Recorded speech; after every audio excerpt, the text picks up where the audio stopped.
नमो नमः। मैं डॉक्टर दीप्ति राठौर, राजकीय स्नातकोत्तर महाविद्यालय थानेगढ़ जी, संस्कृत विभाग की ओर से आप सबका हार्दिक स्वागत करती हूँ।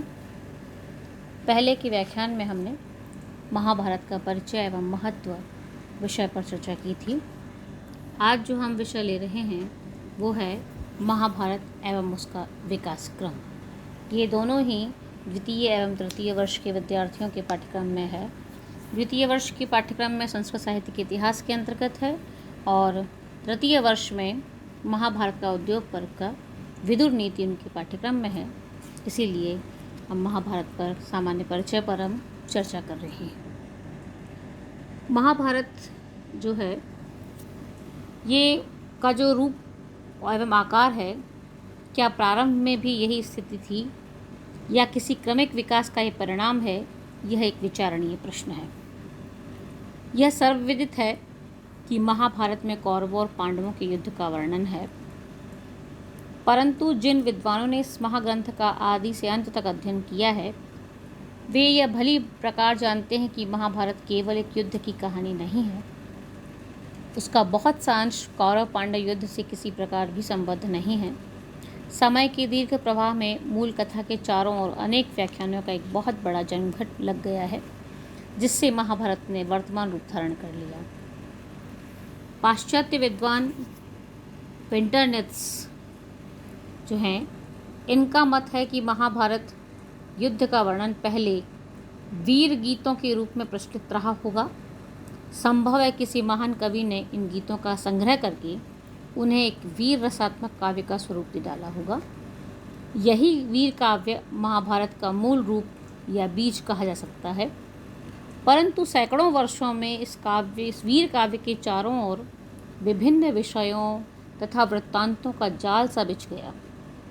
पहले तो महाभारत युद्ध के प्रधान पात्रों के आरंभिक जीवन का वृत्त तथा उनके अनेक पराक्रमों का विस्तृत वर्णन इसमें जोड़ दिया गया।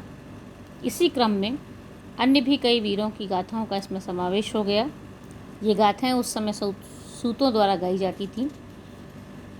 इस प्रकार महाभारत केवल वीर काव्य ही नहीं रह गया, वरन प्राचीन चारण गीतों का प्रकांड संग्रह बन गया।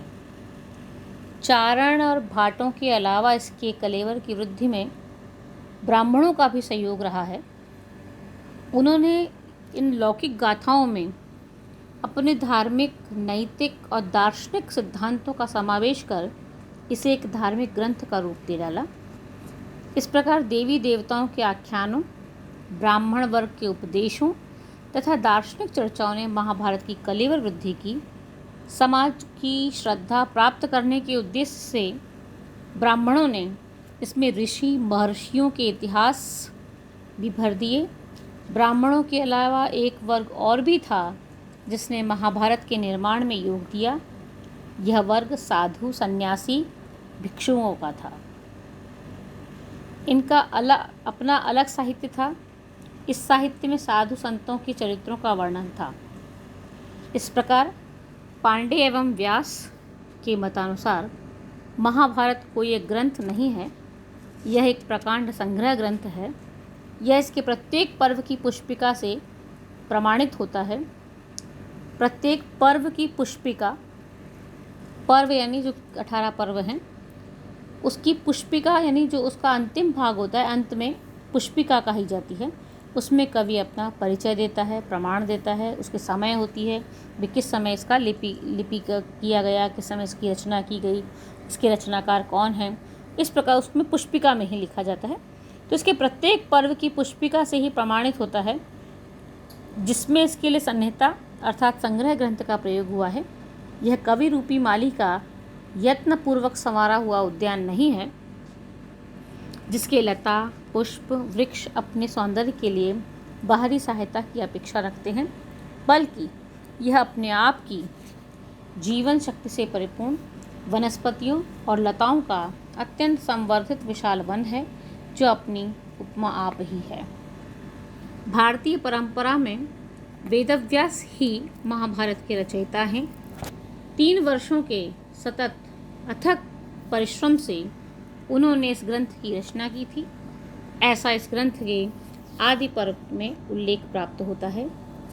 जैसा कि श्लोक प्राप्त है आदि पर्व का 56वें का 32वां जो श्लोक है, त्रिभिः वर्षैः सदोत्थायी कृष्णद्वैपायनो मुनिः महाभारतम आख्यानं कृतवानम इदमुत्तमम्। परंतु ये संपूर्ण महाभारत की रचना है, यह एक बार में नहीं हुई, 3 साल लगे, लेकिन एक बार में रचना नहीं हुई। प्रारंभ में इसका स्वरूप संक्षिप्त एवं लघु था। ग्रंथ की साक्षी से विद्वानों ने अनुमान लगाया है कि यह ग्रंथ कम से कम 3 बार परिवर्धित और संशोधित किया गया था तथा इसके आधुनिक रूप में आने में अनेक शताब्दियां लगी। इन विद्वानों ने महाभारत के विकास के 3 सोपान निर्धारित किए। पहला जय, फिर भारत और फिर महाभारत। तीसरे नंबर पर महाभारत है। पहले का है जय। ये इसमें 8800 श्लोक हैं। विद्वानों की मान्यता है कि महाभारत का प्रथम लौकिक रूप जय नाम से विख्यात था और इस ग्रंथ का प्रथम पद्य इस तथ्य की पुष्टि करता है। नारायणं नमस्कृत्य नरं चैव नरोत्तमं देवीं सरस्वतीं चैव ततो जयम् उदीरयेत्। नारायणं नमस्कृत्य नरं चैव नरोत्तमं देवीं सरस्वतीं चैव ततो जयम् उदीरयेत्। ये आदि पर्व के 62वें अध्याय का 20वां श्लोक है। व्यास मुनि ने यह कथा अपने शिष्य वैशंपायन को सुनाई थी। कौरवों पर पांडवों की विजय वर्णन के कारण ही इस ग्रंथ का नाम जय नामकरण किया गया। प्रोफेसर मैकडोनल जो हैं, उन्होंने इस जय में 8800 श्लोक बताए हैं, जिनमें शुद्ध रूप से कुरु पांचालों का वंश वर्णन तथा कौरव पांडवों के कलह का वर्णन था। परंतु महाभारत में स्पष्ट उल्लेख है कि ये संख्या कूट श्लोकों की है। अष्टौ श्लोक सहस्राणि अष्टौ श्लोक शतानि च अहम वेद्मि शुको वेति संजयो वेति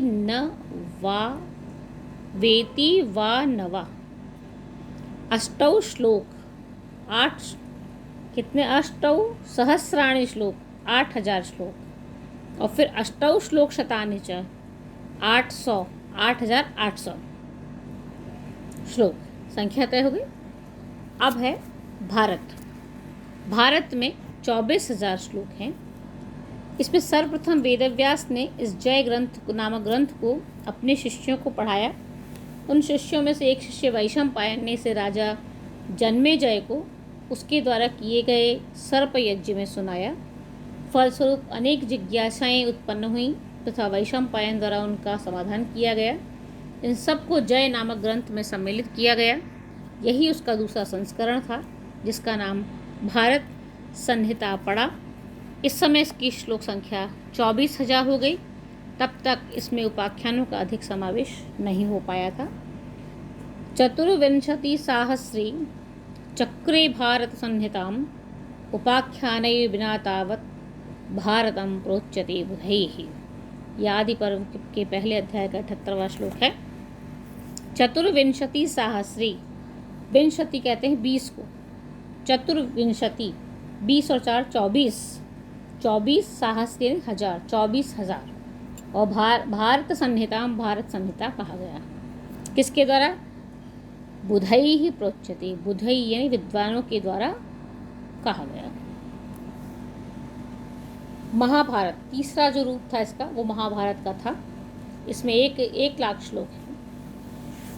इस भारत संहिता की कथा को उग्र श्रवा सौती ने जन्मेजय के सर्प सत्र में सुना था तथा उसे सुनकर यह नैमिषारण्य में चला गया। वहाँ जाकर उसने उसे तपस्वियों एवं अन्य श्रोताओं को सुनाया। तपस्वियों व अन्य श्रोताओं द्वारा उपस्थित प्रश्नों का एवं उनके समाधानों के समावेश से इसके कलेवर में वृद्धि हो गई और यही उसका तीसरा संस्करण था। यह संस्करण उपाख्यानों से उपयुक्त था, इसलिए इसमें लिखा है इदं शतसहस्रं तु लोकानां पुण्यकर्मणां उपाख्यानैः सह ज्ञेयम् आद्यं भारतम् उत्तमम्। इस संस्करण में अनेक इसके अंतर्गत 1,00,000 श्लोक हो गए तथा यह शतसाहस्री संहिता कहलाने लगा।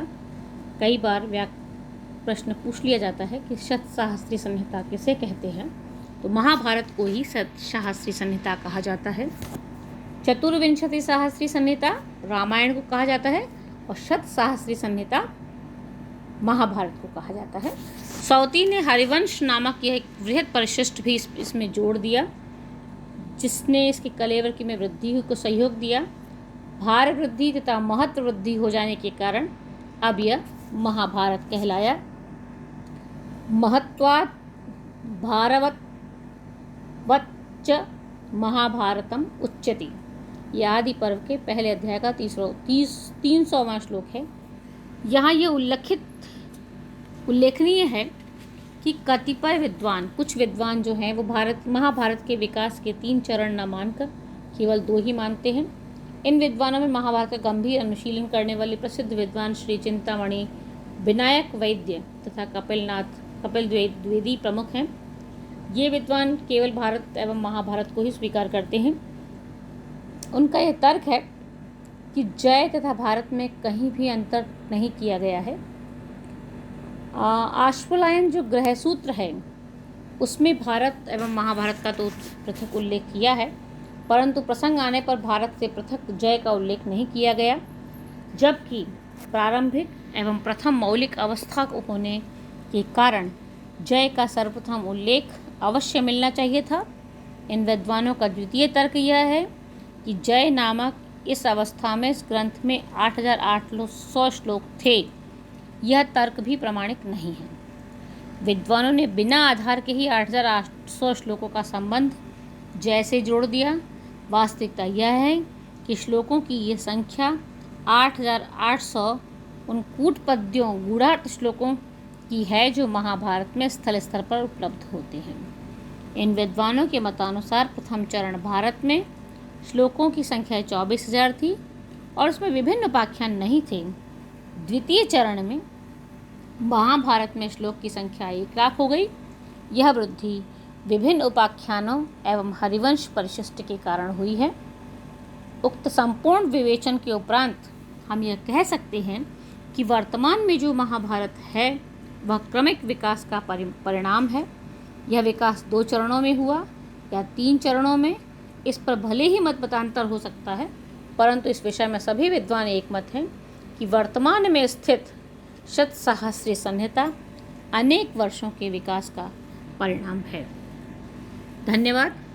आज के व्याख्यान में इतना ही।